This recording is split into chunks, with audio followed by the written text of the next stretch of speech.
Que cette affaire soit réglée avant le lever du soleil. Je n'accepterai aucun échec.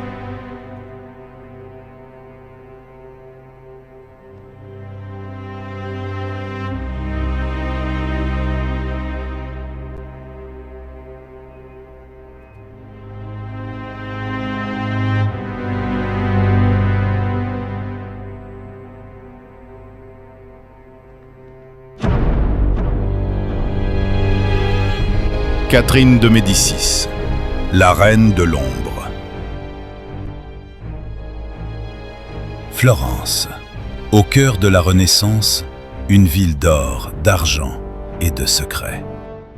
Pendant des siècles, une famille façonne le pouvoir sans couronne, les Médicis. Des banquiers devenus maîtres du jeu, et de leur sang naît une enfant que personne n'attend, Catherine. Fille de Laurent II de Médicis, dit le Magnifique, duc d'Urbino, et de Madeleine de la Tour d'Auvergne, elle grandit en Italie, d'où elle est originaire par son père. Elle voit le jour en 1519, au sommet du monde, et perd tout presque aussitôt. Sa mère meurt, son père disparaît. Avant même de savoir marcher, Catherine apprend une vérité simple. Dans ce monde, survivre est déjà une victoire. Élevée loin des trônes, déplacée de palais en couvent, elle grandit sans protection, sans certitude, mais avec une chose rare, le temps d'observer.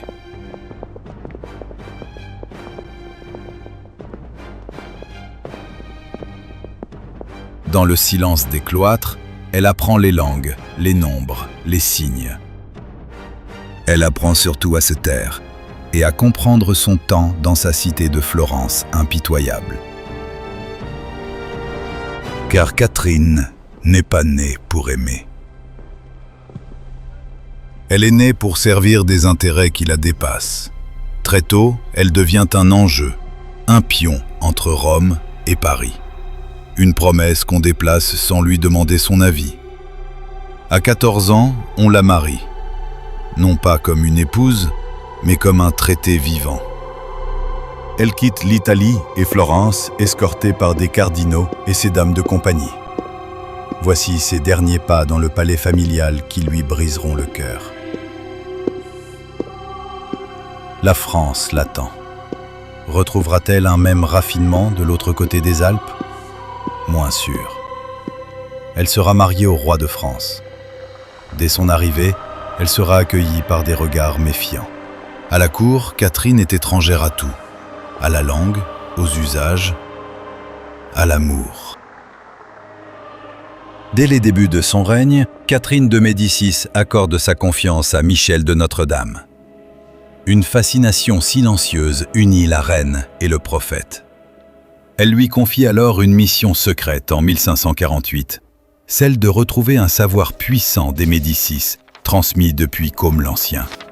Une formule médicinale redoutable, le Médécie, qui donnera d'ailleurs le nom à cette famille. Ce secret est capable de combattre les maladies les plus dangereuses. Le parchemin n'était pas gardé dans un coffre, à Florence, mais dissimulé dans une toile peinte, cachée entre deux couches de peinture. Nostradamus le découvre, le rapporte en France. Et dans l'ombre des palais, ce secret renaît au cœur de ces potions alchimiques, sous le regard de Catherine.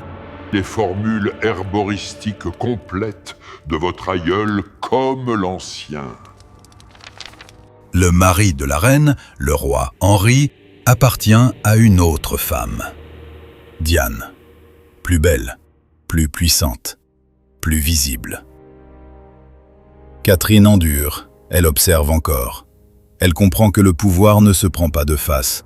Il se contourne, il s'attend. Elle possède un solide réseau d'espions et se tient au courant des moindres toussements de la cour. Catherine est patiente, pugnace. Les années passent. Pas d'enfant. Les murmures grandissent. Sans héritier, elle est remplaçable. On l'a dit stérile. On l'a dit maudite. On l'a dit dangereuse. Alors Catherine lutte, avec la médecine, avec les astres, avec la foi, avec la peur aussi. Et un jour, enfin, la vie triomphe. Un fils, puis d'autres. 5 garçons, les futurs rois de France. À cet instant précis, tout bascule. Catherine n'est plus une épouse tolérée. Elle est devenue indispensable.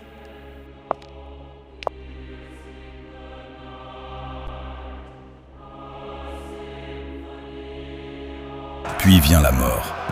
Brutale, spectaculaire. Henri II tombe sous une lance brisée, devant une cour figée d'horreur. Catherine revêt le noir, à jamais.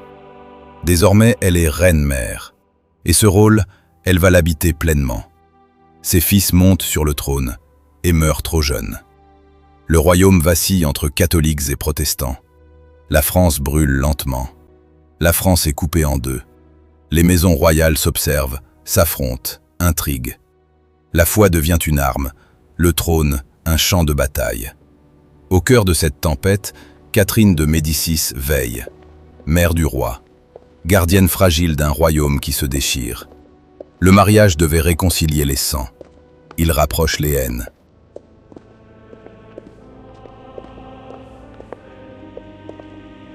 Dans la nuit de la Saint-Barthélemy, les cloches sonnent. Les ordres se brouillent. La violence déborde. Qui a décidé? La reine ou la peur des hommes?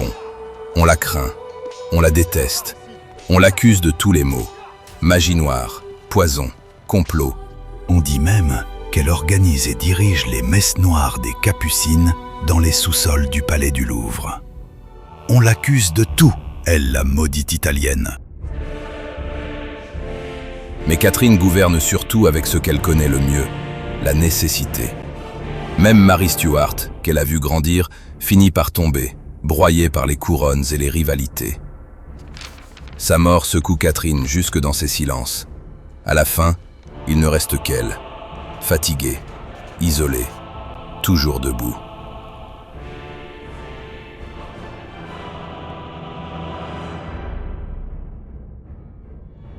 Que cette affaire soit réglée avant le lever du soleil. Je n'accepterai aucun échec. Catherine de Médicis meurt en 1589. Mais son ombre, elle, ne disparaît pas. Car elle n'a jamais été une reine aimée. Elle a été une reine nécessaire. Et peut-être la femme la plus incomprise de l'histoire de France.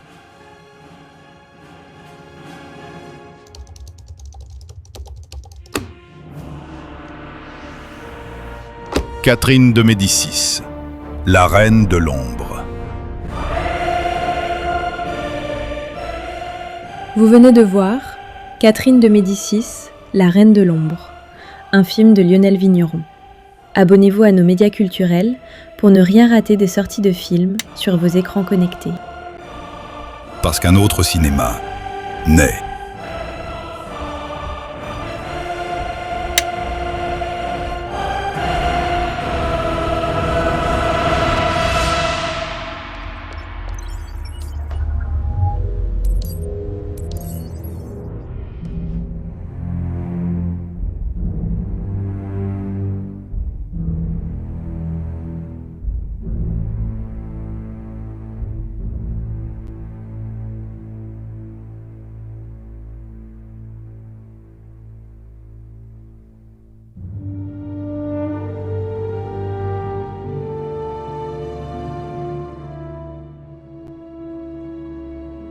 The Time Machine.